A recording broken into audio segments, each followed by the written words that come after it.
Hey, pet parents! Today we're talking about something that's painfully funny, but actually pretty serious. How to teach your cat to play gently, without claws, bites, or your hands ending up covered in scratches. Sound familiar? You reach out your hand and your fluffy little hunter instantly decides it's prey. And just like that, attack mode activated. So how do you explain to your cat that enough means stop, not please launch round 2? Why does this happen? How can you prevent it? And how do you redirect all that kitty energy into something safe?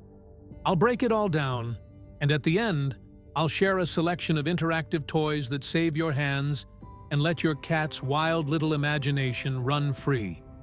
Let's get into it. Before you can change a behavior, you need to understand where it comes from. Let's start with the most important thing. Your cat isn't being aggressive. He's just thinking like a predator. In the wild, play is how cats practice hunting. So if a kitten grew up playing with hands because they were treated like a living toy, he may continue to see hands as part of the game even as an adult. And sure, when a tiny 800-gram fluff ball nibbles your finger, it's adorable. But when that fluff ball grows into a 5-kilo cat, that's a whole different level. To your cat, play may not feel like simple bonding. It can feel more like an attack and defend scenario. So when a hand comes close, his brain switches into grab, bite, kick, hide.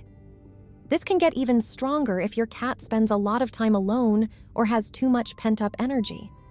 It can also be a sign of boredom. If your cat has no healthy way to act on his instincts, he'll find the nearest target. And very often, that target is your hand, your leg, or a guest who hasn't even had time to take off their coat.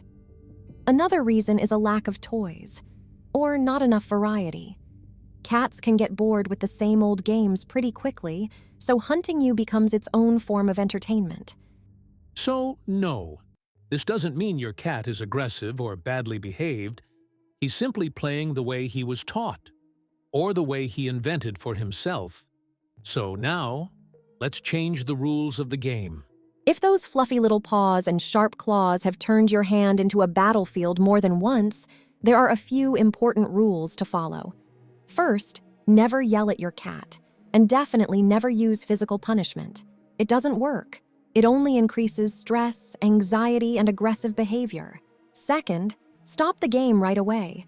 The moment your cat starts biting or scratching, calmly move your hand away, stand up, and ignore him for a few minutes. That sends a clear message. If it hurts, the game is over. Third, use replacement toys. Your cat should be playing with an object, not your hand. And that brings us to the most important part. What kind of toys are actually right for your cat? Your cat is a predator. He needs prey that moves, runs away, wiggles, or hides. That's why the best toys are wand toys with a soft little target at the end, balls that bounce or roll, and toys with feathers, strings, or shiny details. Interactive gadgets can work really well too, especially ones that move on their own, light up, or spin. These toys don't just keep your cat busy. They stimulate his mind, help him burn off energy, and most importantly, give him a safe way to act on his natural instincts. We've put together a selection of interactive toys tested by plenty of fluffy little experts. Let's start with ball track toys, the kind where the balls move around inside the track. These toys don't need your constant involvement, but they can keep your little purr machine entertained for a long time. Inside, there are balls your cat can push with his paws along a circular or spiral track. The balls move, triggering that favorite hunting instinct. Your cat tries to catch the prey, but it keeps slipping away again and again. Some models come with light-up parts or sound effects. That adds extra curiosity, especially for active and playful cats. There are also multi-level versions with several tracks at once, moving elements, and catnip inserts. All of this helps hold your cat's attention and encourages longer play sessions. It's a perfect choice for a mischievous little hunter who never seems to have enough adventure. Automatic birds and mice that come to life when touched can instantly catch your cat's attention. On the outside, they may look like fluffy little mice or colorful birds, but inside, they have sensors and tiny mechanisms.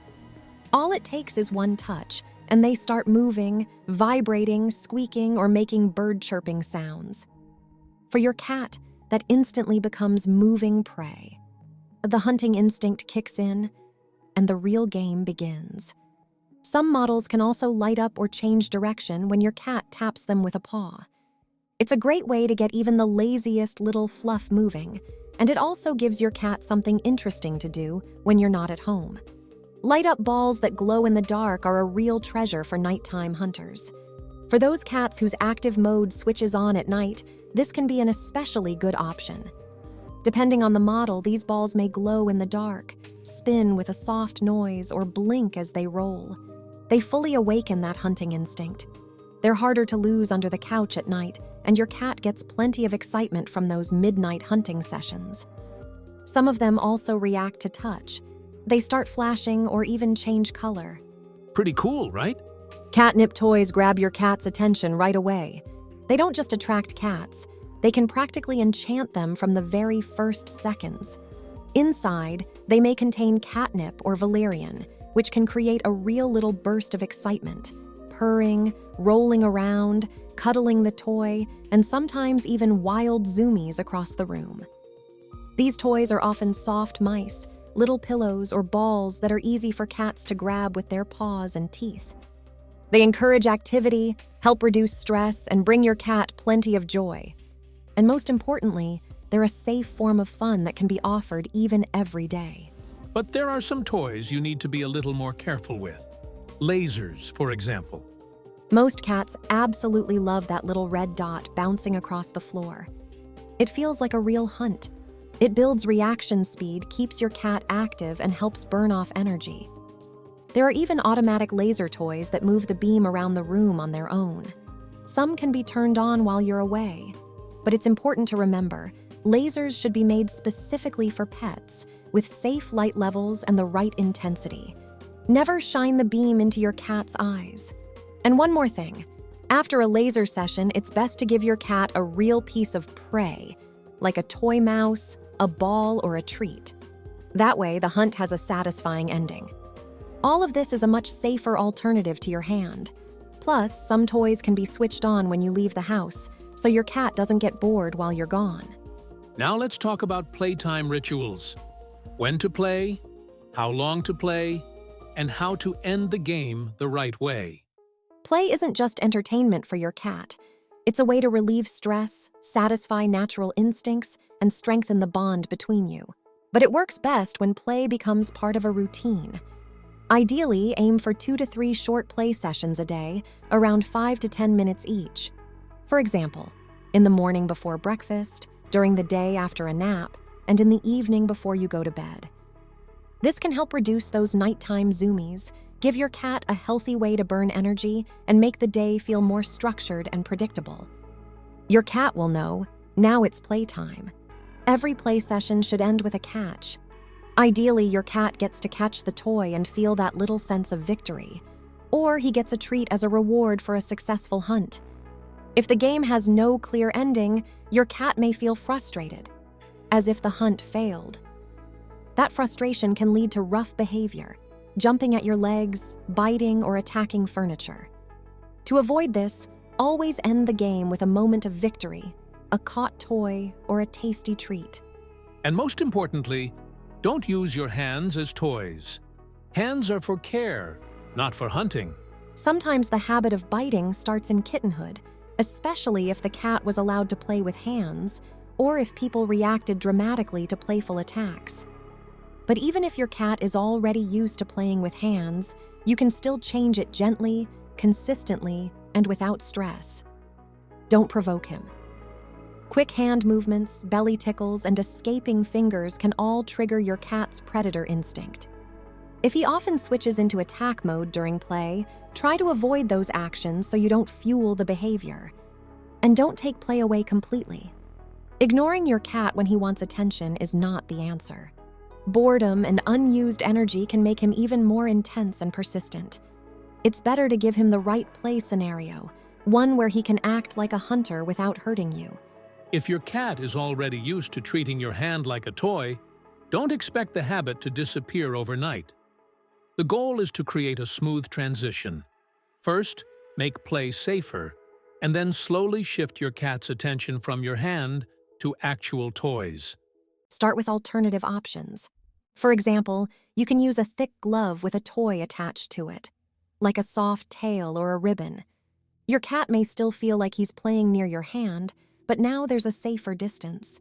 Then, gradually move on to proper wand toys, toy mice, and interactive toys. The main goal is to make the toy more interesting than your hand. Be consistent. The moment play becomes painful, stop it right away. No yelling, no punishment. Just stand up, move your hand away, and ignore your cat for a few minutes. After several repetitions, your cat will start to understand. The moment he bites, the game ends. It's also important to remember that there's no one-size-fits-all play style. A kitten, an adult cat, a senior cat, and a multi-cat household may all need slightly different approaches. Just like people, cats' play activity changes with age. Kittens need more energy outlets and daily attention. Adult cats often enjoy more mentally engaging games, and senior cats may prefer calmer interaction or even a gentle massage with a soft toy. So don't be upset if your cat doesn't play as actively as before. That's completely natural. And if you have several cats at home and they don't always play nicely together, try organizing shared play sessions under supervision. Give each cat their own toy. Redirect them when tension appears, and gradually teach them to play side by side without competing. And finally, what if your cat isn't interested in toys at all? That's not a problem. Your cat just hasn't found the one yet. Some cats are hunters. They love feather wands or toy mice. Others are little pullers and chasers who adore strings, balls, or moving light spots. Experiment with different types of toys, and you'll eventually find the one that sparks your cat's interest. So let's make a deal. Your hand is for cuddles, care, and love. For hunting, there are wand toys, mice, balls, and interactive toys. Play should be safe, exciting, and in tune with your cat's natural instincts. Tell us in the comments, does your cat play gently, or are there still surprise attacks on your hand? Which toys work best for you? And don't forget to subscribe to the channel so you don't miss the next episodes. See you next time, cat lovers!